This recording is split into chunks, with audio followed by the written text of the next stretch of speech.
everybody, this is Mr. P, and since we are going to be working online, I wanted to take a couple seconds and just kind of go through a crash course of a couple things for virtual learning. So I want to think about how are you going to get to class next time I see you, what are some of my expectations for online learning, and just kind of show you a couple tools on Zoom so that you're ready to go first time I see you next week.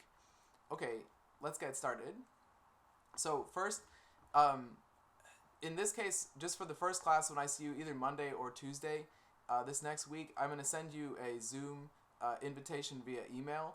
And it's really easy to get to class. You just click on the link in the email. That's going to pop up Zoom, and hopefully you're already going to have Zoom downloaded before this. So once you open it up, then you will get into the meeting sort of like this, and you can hit join with video and audio, please.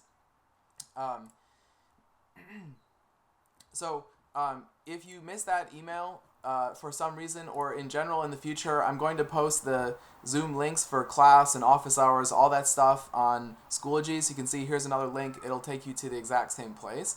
So please make sure that you know how to get to class on Monday. If you have questions about that, please try to email me before Monday so you're ready to go.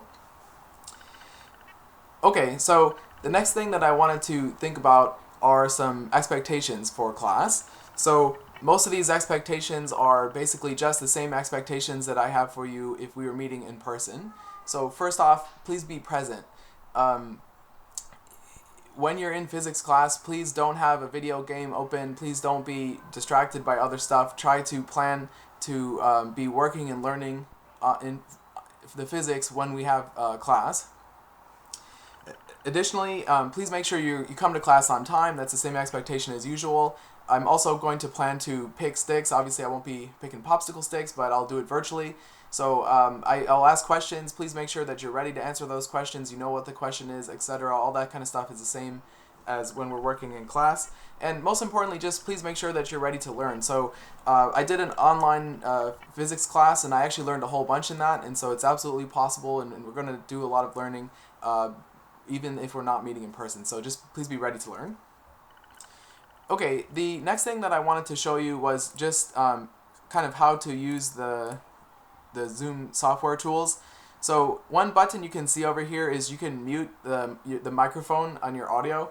And please, unless you're the one that's actually talking, please have your video on mute. There's a lot of background noises, and when you have 18 people in the class with all those background noises, they add up and they become very distracting. So try to have your microphone muted unless you are the actual one that is talking. Please do have your video on. You can see over here is the button that allows you to have the video open. So the video is important. It allows us to see each other's faces, and there's a ton of nonverbal communication that happens, and so that's important. Please plan to leave that on unless I let you know otherwise. You can also see with the video, we have like a screen sharing option, and we're going to use that quite regularly. So for example, you can click on this, or you can click to hit the share, and then you can do a whiteboard. And this whiteboard, I believe, both I and other students can work on this, just like this would be our virtual whiteboard in the classroom. I also will sometimes have you work in small groups, and so I'll have you do breakout rooms, and you can do the whiteboards within that. So this is very similar to what we do when we do whiteboarding in class. Then the last thing I want to talk about is there is a chat area, as you can see on the screen here.